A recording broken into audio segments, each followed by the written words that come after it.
CZMA classes में आपका एक बार फिर से स्वागत है।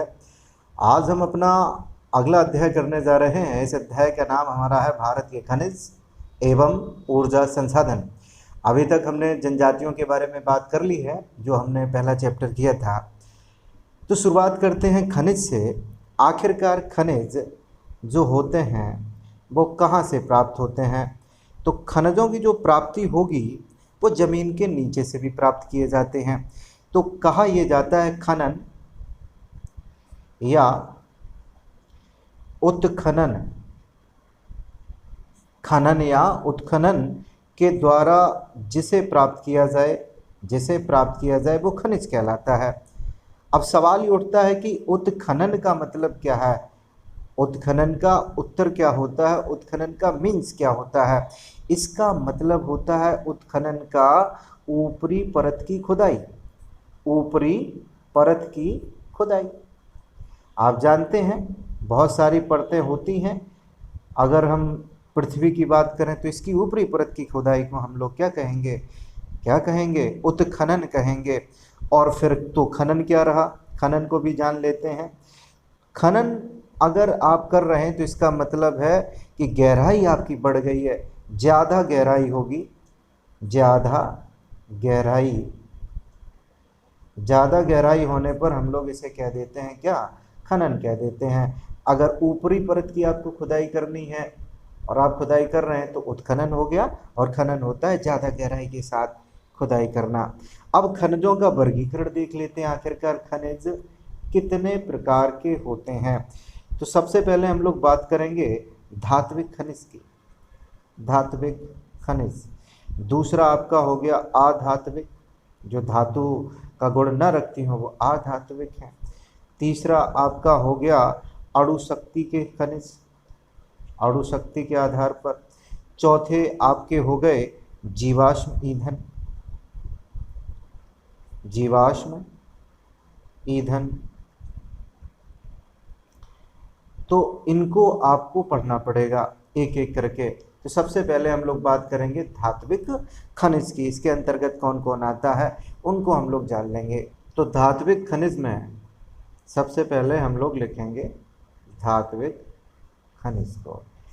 इसमें हमको पढ़ना पड़ेगा लोहा को, मैग्नीज को, मैग्नीज, टंगस्टन को,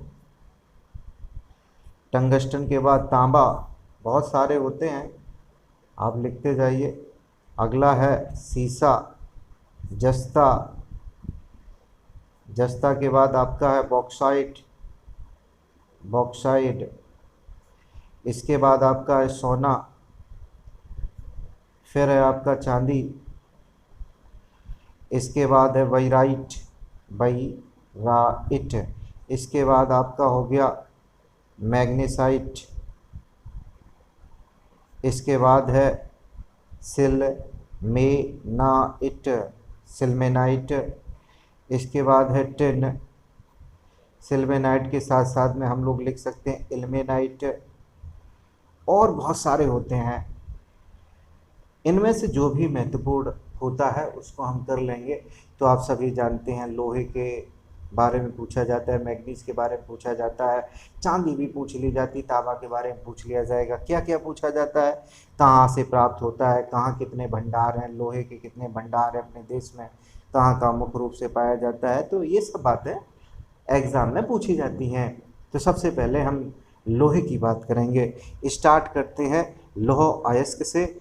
और सबसे पहले यहाँ लिख लेते हैं लौह अयस्क, आयरन और आप सब जानते हैं होता क्या है। तो कहाँ से इसकी स्टार्टिंग करें, लौह अयस्क के बारे में अगर जानकारी चाहिए कहाँ से स्टार्टिंग करें, तो आप सब जानते हैं भारत में जो कुडप्पा है, अपने देश में कुडप्पा तथा धारवाड़ श्रेणी की, कुडप्पा और कौन, धारवाड़ श्रेणी की जो हमारी चट्टानें हैं, कौन, रॉक्स जो हैं, चट्टानें हैं। और इसके साथ साथ आग्नेय शैलों में लौह अयस्क की प्राप्ति की जाती है। कुडप्पा धारवाड़ श्रेणी की चट्टानों में, इसके साथ साथ में आग्नेय शैलों में लौह अयस्क की प्राप्ति की जाती है। यह 4 प्रकार का होता है। यह कितने प्रकार का होता है लोहा? तो लोहा होता है आपका 4 टाइप्स का, 4 टाइप का। सबसे पहले हम लोग बात करेंगे मैग्नेटाइट की। तो ये 4 टाइप का है, तो पहले टाइप में हम लोग चलेंगे सीधे मैग्नेटाइट। बहुत इंपॉर्टेंट है, कभी इसका फॉर्मूला भी पूछा जाता है। तो फॉर्मूला क्या होता है? Fe3O4। कहाँ पाया जाता है और इसे क्या कहा जाता है? तो इसे कहा जाता है काला अयस्क। इसे क्या कहा जाता है? तो काला अयस्क कहते हैं। यह सर्वोत्तम क्वालिटी का लौह अयस्क है। सर्वोत्तम होता है, सर्वोत्तम होता है, काले रंग का होता है और काले रंग में ये सबसे ज़्यादा सर्वोत्तम है। इसमें अगर बात करें धातु का अंश कितना होता है, तो इसमें मेटल जो होती हैं, धातु का जो अंश है वो 60 से 72% तक पाया जाता है। यह मुख्य रूप से कहाँ पाया जाता है? अपने देश में। तो यह है तमिलनाडु, तमिलनाडु या पूरे तमिलनाडु में नहीं, उन इलाकों का नाम है सलेम और तिरुचिरापल्ली और तिरुचिरापल्ली। ये नामों को आपको याद रखना पड़ेगा। तमिलनाडु में कहाँ कहाँ? तो सलेम और तिरुचिरापल्ली। अब तमिलनाडु के बाद में चलते हैं सीधे कर्नाटक। कर्नाटक में कहाँ कहाँ ये पाया जाता है तो समझ लेते हैं। कर्नाटक में धारवाड़, जो अभी हमने ऊपर देखा था, इसके साथ साथ में कुडप्पा। कुडप्पा जो शैलें हैं उनमें ये खूब पाया जाता है प्रमुख मात्रा में। अब इसके बाद में एक और तरीके से क्वेश्चन पूछा जाता है। ये कहा जाता है कि बताइए 93% भाग इस कोयले का भंडार कहाँ है? मैग्नेटाइट।